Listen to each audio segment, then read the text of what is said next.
Mukhang laglag na ang tuka ng mga DDS sa 2028. Paunti na lang ng paunti oh.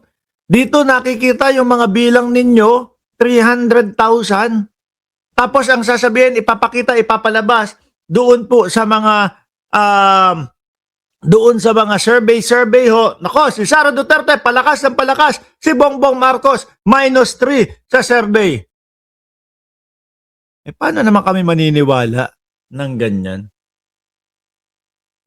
Kung ang nakikita namin kagaya ng mga papirma ninyo, kagaya ng dumalo doon sa birthday ni dating Pangulong Duterte, sabi ng Billionaire News, 3,000 lang daw yung dumalo doon sa birthday ni Pangulong Duterte.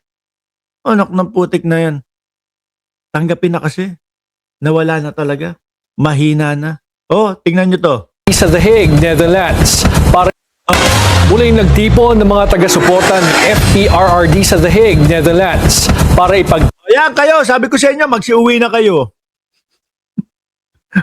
wala ding mangyayari dyan, no? Kahit anong paglulupa sa inyo dyan, kahit ilang humba pa ang isumpal nyo sa bunganga ni Roque, mga kababayan, hindi papalabasin, pauuwiin si dating Pangulong Duterte.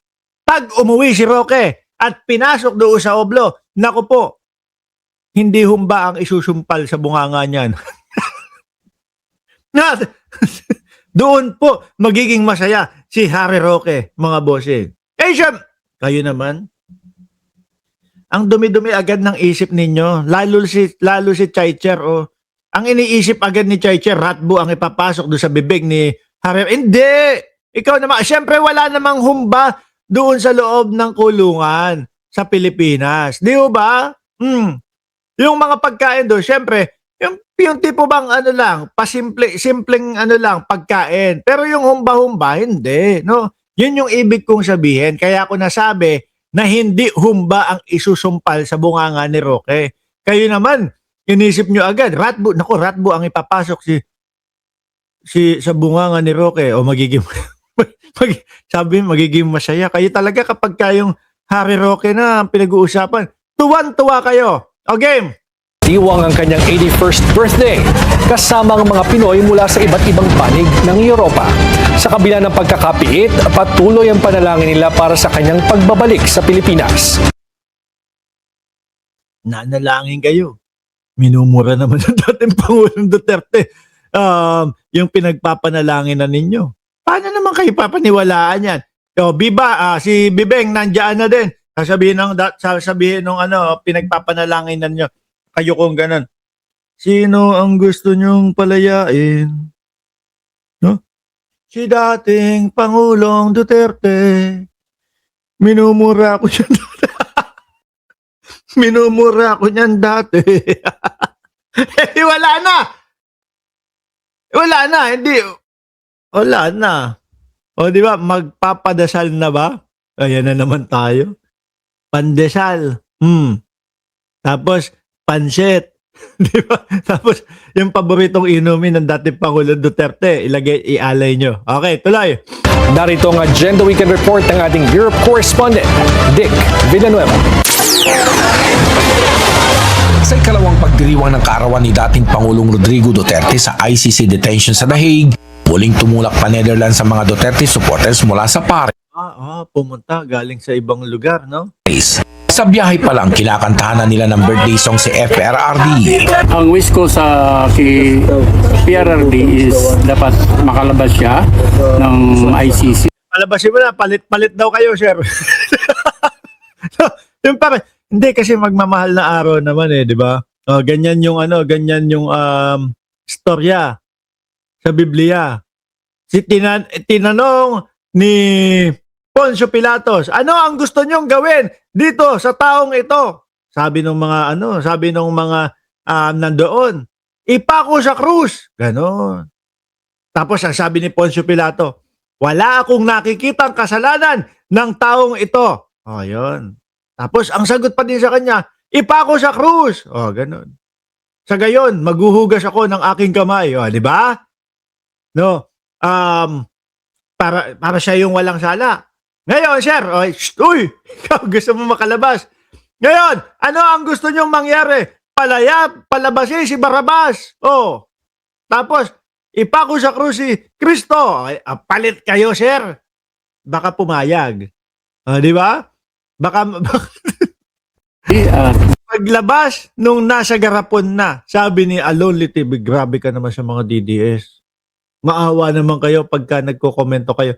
Nasasaktan ang kanilang feelings sa ganyang mga komento ninyo, ha? Dahan-dahan ninyo yung mga DDS. Dapat makauwi siya ng Davao para makapiling naman niya yung pamilya nila. Makapiling yung pamilya, nakapiling naman, nadadalaw naman dyan sa Oblo. Huwag ka mag-alala, dadating na din, papunta na din si Bato at Bungo sa mga susunod na mga panahon. All roads led to The Hague ulit sa pagtitipon ng nasa 3,000 FPRRD supporters mula sa iba't ibang panig ng Europa sa Duterte Street sa The Hague, Netherlands. Makikita sa aking likuran ang tinatayang 20,000 fresh roses sa kaloob ng mga taga-suporta ni Pangulong Rodrigo Roa Duterte mula Wala ko 20,000 tao na yung pumunta eh. sa iba't ibang parte ng Europa at gayon din ang 20,000 mensahe na nakasabit sa barandilya ng Duterte Street na dito lang sa tapat ng detention center. Naghatid ang kanilang birthday wishes sa mga taga-suporta ni FPRRD. Duterte Street daw. Oy. Alam nyo, tingin ko kung bakit hindi din na-aprobahan yung paghingi nila ng interim release. Kasi hindi na marerekta sa Pilipinas no. Kaya hindi din na-aprobahan yung paghingi nila ng interim release. Biruin mo ba naman?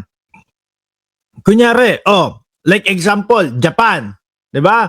Dito na lang po ikulong si dating Pangulong Duterte. Tapos ang makikita ng Japan, yung mga supporter niya kapag natungtungan na nung kanilang mga paa, yung parke nila doon sa lugar na yon, biglang nagiging Duterte Park. Sinasakop. Yung street, naging Duterte Street na din, no, mga kababayan. Sino ba naman bansa ang gusto na masakop at palitan yung pangalan ng kanilang mga street? Kaya ayun, baka kaya walang gustong kumupkop. At tapos, araw-araw, kala mo may nagrarally dyan. Mag-uupuan, kakain ng humba. Di po ba? Magkakalat doon sa lugar.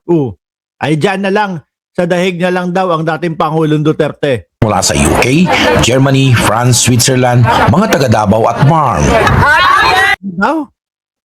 Yung huli, sinabi? Mga taga Davao at Mars. Tama ba? Pati mga taga Mars kasama na? Ulit niya. Mga taga-suporta ni FPRRD mula sa UK, Germany, France, Switzerland, mga taga Davao at Marm. Mga taga Davao at Mars. Tama ba yung pagkakarinig ko?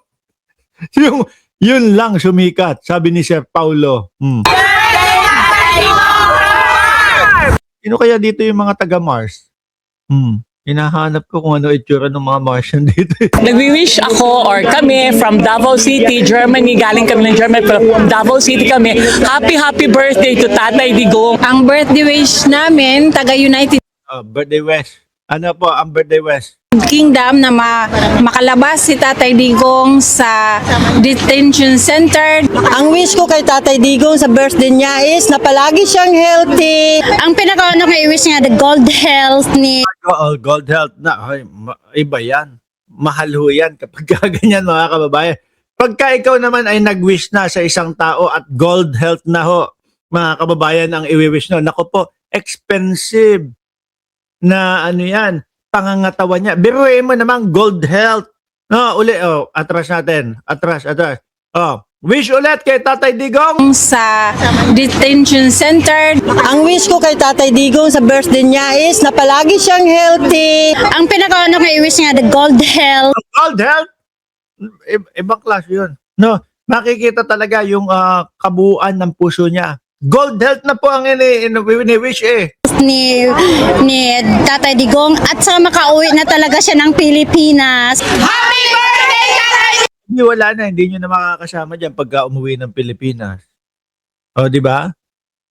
Sabi ni founder ng Ceresa Force, Muset Canino, inulit-ulit mo pa. Hindi, yun pakinggan nyo, pakinggan nyo si ate, ha? Atras natin. Yun yung narinig ko Wish namin, taga United Kingdom, na makalabas si Tatay Digong sa detention center. Ang wish ko kay Tatay Digong sa birthday niya is na palagi siyang healthy. Ang pinaka-ano nga i-wish niya, the gold health. Diba? Gold health! Kayo, salbahe kayo. Sige na nga, tuloy-tuloy na natin. ni Tatay Digong at sa makauwi na talaga siya ng Pilipinas. And on your birthday, of course, Oh, ito si Roque. Bumabate, oh. Sige nga, tuloy natin yung kay Roque. Ano yung sasabihin? I wish you not just good health, but I wish na makauwi ka na sa Davao City nang sa ganon, makapiling ka na namin. Una nang nagpasalamat si VP Inday Sara sa labis na katapatan at pagmamahal ng grupo Nandun pala ulit